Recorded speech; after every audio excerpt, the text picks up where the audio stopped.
என்னாச்சு கண்மணி? என்ன பயந்துட்டியா? ஏதாவது கெட்ட கனவு கண்டியா? அதெல்லாம் ஒண்ணும் சித்தி. சரி சரி சரி, ஏதாவது கெட்ட கனவு கண்டிருப்ப, வேற ஒண்ணும் இல்ல. சாமி கும்பிட்டு படி. இப்ப சொல்லு. நீங்க சொன்ன நல்லா யோசிச்சு பாத்துமா. ம் என் மேல நிறைய தப்பு இருக்குமா, நான் என்ன திருத்திக்கிறேன். அன்பு, நீ தப்பு பண்றவன் இல்லப்பா. ஏதோ கெட்ட நேரம் கோபத்துல அப்படி பேசிட்ட. விடு, இனிமே நல்லதே நடக்கும். கடவுள் எப்பவுமே உன் கூடவே இருப்பாரு. நீங்க இருக்கீங்களா, அது போதுமா எனக்கு. சரி, நீ என்ன முடிவு பண்ணிருக்க? நீங்க சொன்னது சரிதாமா. இன்னைக்கு இப்பவே போய் நான். என்ன அன்பு, அதிசயமா இருக்கு, இவ்வளவு சீக்கிரம் ரெடி ஆயிட்ட? ஆமா பாட்டி, நீங்க ஒரு நல்ல காரியம் பண்ண போறேன். நல்ல காரியமா? அது என்ன நல்ல காரியம்? சொல்லுப்பா கேப்போம். நீங்க என்னமா, நமக்கு மீட்டிங்க்கு டைம் ஆயிடுச்சுமா. நியூ கிளையண்டோட ஆபீஸ்க்கு நேர்ல போகணுமா? ஆமாப்பா, நான் மறந்தே போயிட்டேன். அன்பு, இன்னைக்கு ஒரு முக்கியமான மீட்டிங், நீயும் வா. ஏய், என்னப்பா யோசிச்சு நிக்கிற? வா. சரி பாட்டி, நான் வரேன். மீட்டிங் முடிச்சுட்டு நான் போன்ல. அன்பு, அம்மா அம்மான்னு கொஞ்சிட்டு இருந்ததெல்லாம் போதும், வா. அன்பு மனசு மாறிட்டான். எப்படியும் என் மருமக கண்மணியை கூட்டிட்டு வந்துருவோம். நான் கண்மணியோட ஃப்ரெண்டு. புழுகாதம்மா, இது வரைக்கும் நான் உன்னை பார்த்ததே இல்ல. அது ஐயோ சித்தி சித்தி, நாங்களே நேத்து தான் திடீர்னு ஃப்ரெண்ட்ஸ் ஆனோம். என்ன தேன்மொழி, என் அட்ரஸ் கண்டுபிடிக்க ரொம்ப கஷ்டமாயிடுச்சா?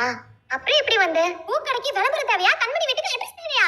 உன்னை பத்தி சொல்றப்போ அவங்க உன்னை நேர்ல பாத்துட்டு அதை கேட்கணும்னு நினைச்சேன். பாட்டி எப்படி ஃபீல் ஆயிட்டாங்கல்ல? அம்மாடி, முன்ன பின்ன தெரியாத என் பொண்ணுகிட்ட நீ இந்த அளவுக்கு பாசத்தை கொட்டியிருக்க. ரொம்ப தங்கமான மனசு உனக்கு.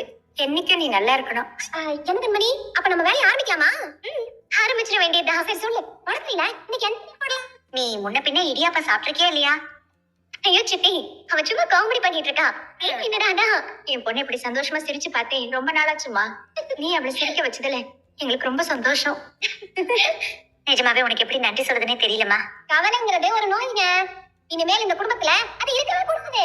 தேங்க்ஸ் தேன்மொழி, நீ வந்ததும் எங்க வீடு கலகலப்பா மாறிடுச்சு. வாழ்க்கையில இதெல்லாம் கிடைச்சா சந்தோஷமா இருக்கணும்னு நம்ம நினைப்போம், ஆசைப்படுவோம். அதெல்லாம் தப்பு இல்ல. ஆனா நமக்கு மனசு சந்தோஷமா இருந்தாலே நம்ம நினைச்சதெல்லாம் ஒவ்வொன்னா கிடைச்சிடலாம். உண்மைதான் Thenmozhi. What the hell is going on, sir?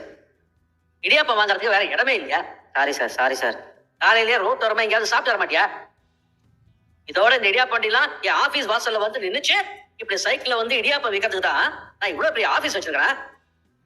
Do you have any idea about the prestige and reputation it carries?